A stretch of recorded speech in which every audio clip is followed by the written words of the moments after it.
Hi, this is Anna. And I'm Raz from Just Matt. And in this video, we're taking a deep dive in the world of remote design sprints. This is the first video of a 4-part series where we'll show you everything we've learned about organizing, preparing, and facilitating successful design sprints with distributed teams.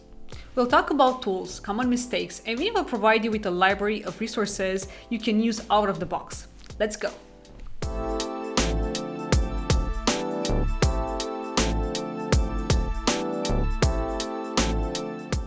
How do you run design sprints remotely? This is by far the most popular question we get every time in our webinars and events, and it's something we asked ourselves when we started using design sprints back in 2017. Yeah. Design sprints are tricky enough to organize and facilitate when everyone is in the same room, making a remote session even more challenging. We've made the mistakes so you don't have to, and we're here to share everything we've learned so that you can go ahead and start running sprints with your own team or clients. Now, we assume you're already familiar with the concept of a design sprint. In recent years, design sprints have exploded in popularity among tech companies, product managers, designers, even agencies. The reason is simple: they just work. Ever since its inception within Google Ventures by the one and only Jake Knapp, we've seen the process make its way in large companies like Uber, Airbnb, and Lego, who've used it to ideate, prototype, and validate ideas fast. The truth is, the sprint is an extremely effective way of working. If you know what you're doing, of course. It was the answer to some really important questions that were plaguing us and our consulting clients.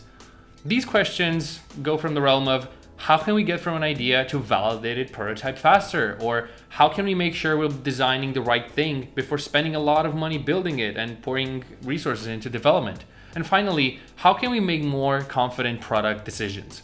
The sprint felt like a game changer.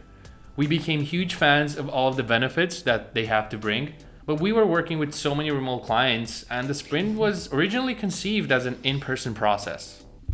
As a consequence, for a fully distributed team like ourselves, running remote design sprints had its specific challenges. Time zone differences and team availability. It's hard to schedule and align distributed teams for a long period of time, as the sprint requires intense working sessions. Low engagement. In a regular sprint, your team is working together in the same physical space, and keeping them focused and on point is easy. When going remote, your team is one alt-tab away from Slack or Netflix.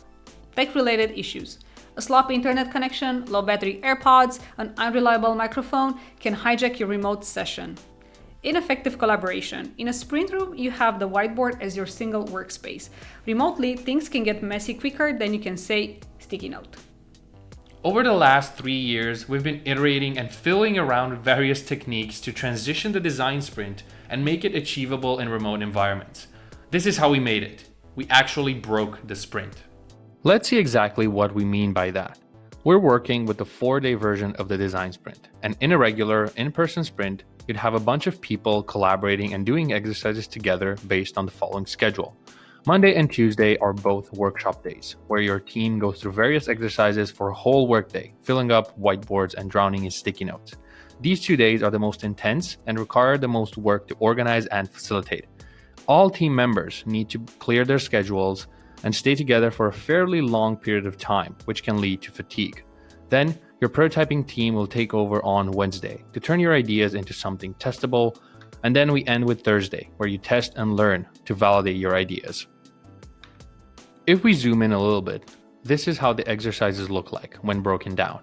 You have all these exercises one after the other with breaks in between. Pretty simple, pretty standard.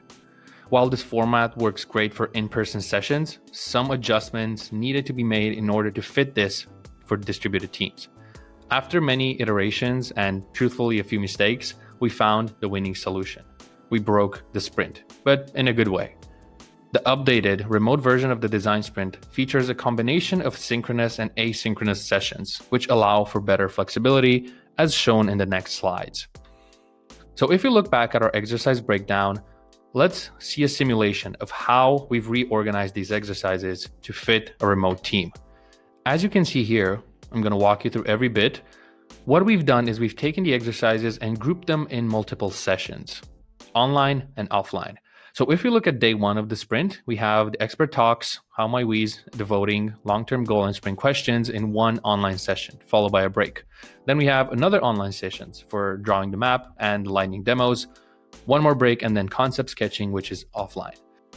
In a nutshell, the only thing we've done to make this achievable for remote teams is group the exercises in a way that we do not exceed a limit of 2 hours per one single online call, right? Because that's where the difficult part comes in. Everything that extends the 2-hour mark from our experience leads people to mental fatigue and they get defocused. So the secret to making this work remotely is to split it up in this manner. And this is exactly what we did for all of the sessions. Just looking at day 2 really quick, it's basically just 2 sessions, an online one with the first 4 exercises followed by a break, then a common exercise also online for storyboarding.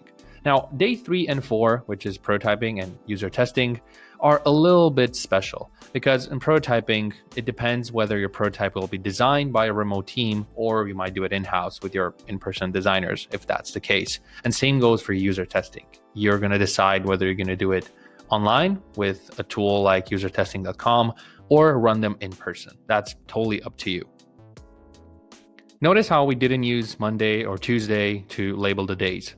This is deliberate as when going remote, you might schedule the days depending on your team's availability, and you might not be able to start on a Monday. Plus, we need to account for time zone differences that can place people in different days. Based on this updated format, we created a remote design sprint template in Miro, which we'll talk about more in detail in a following video. So just to sum things up regarding how we've updated the structure of the sprint, it's important for you to know that the sprint structure changes in terms of how you actually run the sessions and how you split the time. You have asynchronous and synchronous work sessions and you alternate between them. You might not have consecutive days, as we mentioned before. You want to keep calls under 2 hours to maintain focus of your sprint participants and make sure to have breaks more often than you would in a regular sprint. That's pretty much it. This is the end of part 1. Make sure to click somewhere on this video to go to part number 2, where we talk about tools and specifically the tool set that we use when we run remote design sprints. See you there. Also, don't forget to subscribe to our YouTube channel to get notified when we're launching new videos. Bye!